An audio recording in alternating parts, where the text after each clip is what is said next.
Hey, how are you? Hi. Can you talk about HIV/AIDS research that you have conducted and what led you to do that? Well, when I took my first nursing job at Sloan Kettering Cancer Center, I actually encountered working with HIV patients because of the HIV-related cancers that the patients get, such as Kaposi-sarcoma. When I went to do my PhD, I focused my doctoral level research on HIV, and I was looking at the healthcare needs of black men who had HIV who were living in a nursing home at the time, but were really transitioning more into a long-term care type setting. And if you look at the statistics related to now who's getting HIV, the epidemic started out mainly in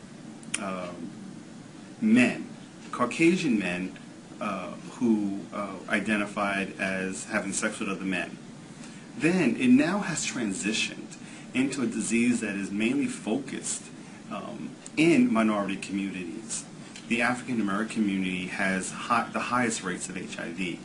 And when you look at who gets HIV, the HIV epidemic is still affecting majority men. Then when you break that down, it is mainly African American men, something like 103 per 100,000.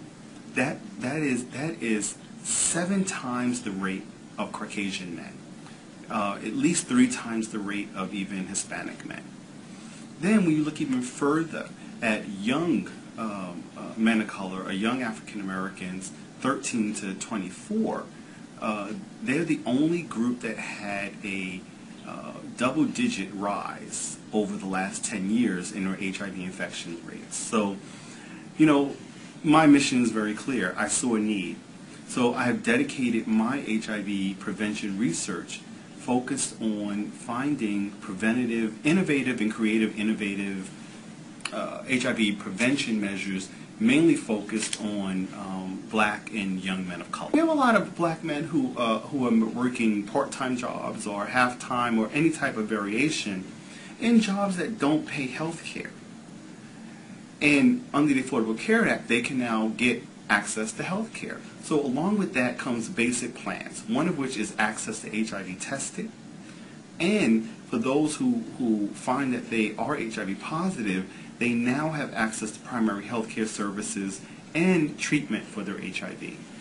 And the Affordable Care Act did not do away with the Ryan-White Act, which is how a lot of people were getting their HIV care through Ryan-White care clinics. I say, find your passion. Find that one thing or area in nursing that you can get excited about, because then it doesn't feel like a job. And I don't think nursing should ever really feel like a job. It is a profession. It is a calling in many ways. And then, after a few years, find that thing that continues to excite you and advance your career. If you want to become an advanced practice nurse, look at the role of the nurse practitioner, the nurse midwife, the certified registered nurse anesthetist, the clinical nurse leader, the clinical nurse specialist, any of those advanced practice roles. If you find an area that excites you and you want to do some more inquiry, think about a career in research, but in academic nursing. Because we also need people who are going to be dedicated to teach nursing, whether it be on the clinical end as a DNP, the Doctor of Nursing Practice, or those of us who generate science and go through a PhD program in order to do that. But nursing being so multifaceted in so many different areas, there is something that you can find that excites you. And that's what I would encourage you to do.